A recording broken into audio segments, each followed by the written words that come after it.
Adam here from the Walser Automotive Group, and what I want to do today is take you on a test drive. So next to me here, I have a 2025 Jeep Grand Cherokee. So we'll look at the interior, the exterior, some of the trim level specifics, then go for a spin around, see what it's like out on the road.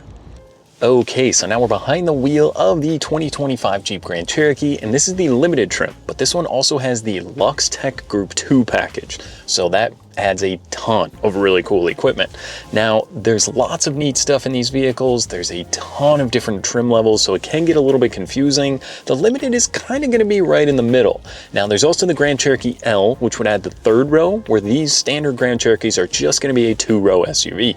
If you need even more space, you can jump up to the Grand Wagoneer, the Wagoneer, but for the most part, a lot of the equipment and technology is going to be the same. It just depends on the price and what you're looking for, and the only big difference from 24 to 25 is that they lowered the price. There's about a minimum $1,000 drop in price, which is crazy. You don't hear about any auto manufacturers right now lowering the MSRP on their vehicles, so props to Stellantis for doing that, yet you're keeping most of the same equipment no matter which trim level you're looking at.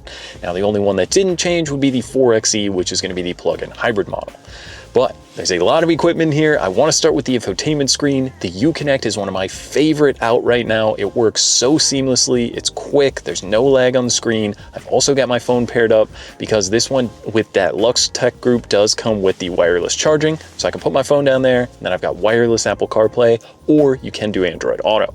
Now, we'll dive into this a little bit more later, but it's very user-friendly. The ease of use for the CarPlay, whether it's your vehicle settings, any of the apps that are in here, it makes it so simple when you're on the road to not be messing with your phone. There's even a little cover you can close here to lock your phone away so you don't have the temptation to play with it. But for now, to put it in drive, we'll go for a spin around. So what powers the Jeep Grand Cherokees is now a 3.6-liter V6, which is going to give you a little over 290 horsepower. Now, the towing capacity is going to be very competitive, whether you're shopping for maybe the 4Runner or if you're looking at a Honda or Toyota. This is going to be about a 6,200 pound towing capacity, so it can get your boat to the lake, or if you've got a utility trailer or anything else, that definitely makes it pretty convenient. Now, there is a rear-wheel drive model if you're looking at the base Grand Cherokee, or you can go with the 4x4. To me, if you're looking at a Jeep, looking for the off-road capabilities, I think the 4x4 is the way to do it, and fuel economy remains the same. Typically, there's an advantage if you go 2 or 4-wheel drive, but with the 4-wheel drive, you're still looking at about mid-20s on the highway, or a little over 20 combined. Now, how about the ride and drive? I've spent some time cruising around this morning. It's windy, it's cold, we're just about into wintertime here in Minnesota. This has got the heated, leather-appointed seats inside. They're also going to be ventilated when the weather does turn back around. But one of my favorite features is the heated steering wheel. Now, this is a really comfortable steering wheel, and with a little press of a button here, you actually get the full 360 heat, and this vehicle does come with a remote start, so it's going to be nice and toasty when you hop it in the winter. Now you can hear, we're at a stoplight.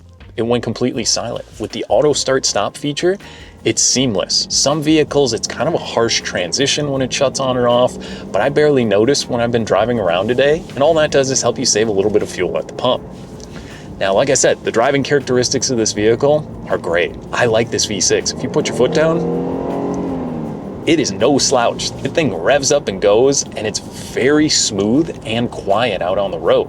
That's one big thing I noticed. This one does get the optional 20-inch blacked out wheels, and I thought with a little bit bigger wheel, you'd get a little more road noise through the vehicle, but it's very quiet and comfortable in here.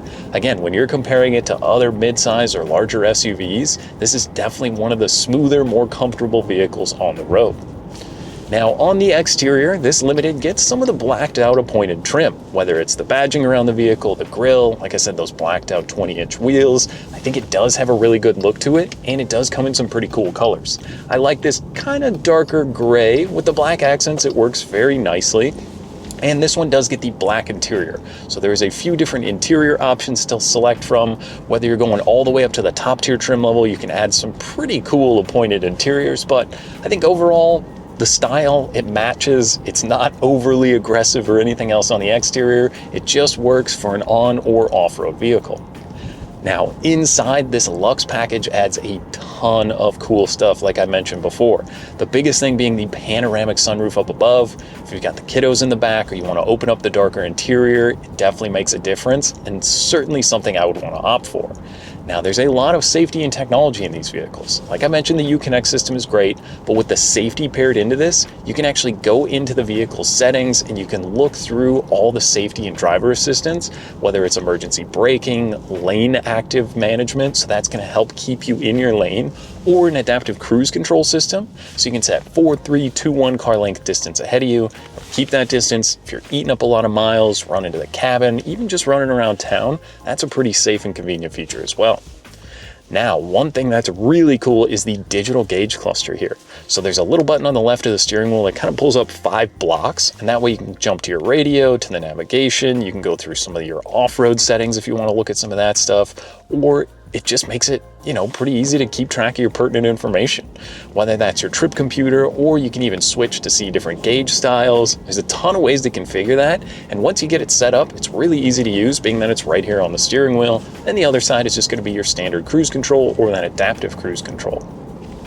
Now, there is also paddle shifters on the steering wheel, so if you feel like getting a little sporty, you can kick it in and kind of go through the gears that way. I don't know how often people are going to use it, but it's there if you want it, and you can put it down into the sport mode and have a little bit of fun. Now, this is still a very capable off-road vehicle, so there's different off-road pages you can go through, which is pretty cool. If you click on the vehicle setting, you can look through all of that stuff. Or one other thing that's kind of nice, sort of like your phone, you can just swipe down, and that's going to pull up the surround view camera. So when I come to a stop here at the stoplight, or maybe you're in your driveway at home trying to see if the kids left some stuff in the driveway, you can click the surround view camera. It's going to show you a top-down view, front, back. You can click through, see out of the back of the vehicle. It is so cool, and again, it's very responsive and kind of moves through the screens really quickly, where some of the other vehicles out there don't do that as nicely. So the Uconnect system always blows me away at just how easy it is to use. Now, this one also does get parking sensors front and rear with this upgraded package, which also can certainly help you out in a pinch. So back to the seats again, these are heated and ventilated for the driver and the passenger, but the rear seats, those are also going to be heated. You've got USB-C and USB charging in the back. There's also a household plug for that second row. Those seats can recline as well, or fold completely flat if you need to haul some stuff. But even in the cargo area, this one gets the power liftgate back there. So you just click the button, you can click it on the remote or on the back of the vehicle, it opens up, and it's a pretty large amount of space back there.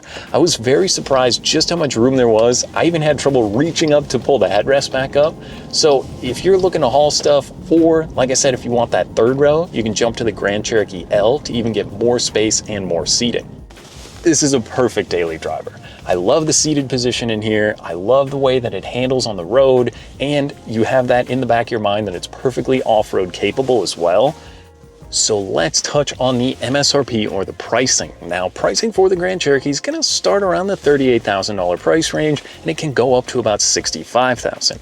Now, this particular one is going to be right around the mid-50s with the trim level, that Luxe package that's added into this one as well. And there's a ton of equipment. For the money, you're getting so much equipment and style and luxury out of these vehicles. It definitely feels like it competes more with some of the German SUVs to me, maybe versus even the Honda or Nissan or Toyotas of the world, yet it's going to be very similar pricing. With all the equipment, whether it's the wireless CarPlay, the panoramic sunroof, the heated ventilated seats, or the great fuel economy with the 4x4 system, there's a lot to like out of these Grand Cherokees. And I think if you're in the market, you got to come out, take one for a spin, see what you think. Now, that was just a quick look and drive at the 25 Jeep Grand Cherokee. Now, if you have any other questions, or you'd like to schedule a test drive, you can visit us online at walser.com or stop by anytime. We'd be more than happy to help. Thanks again for watching.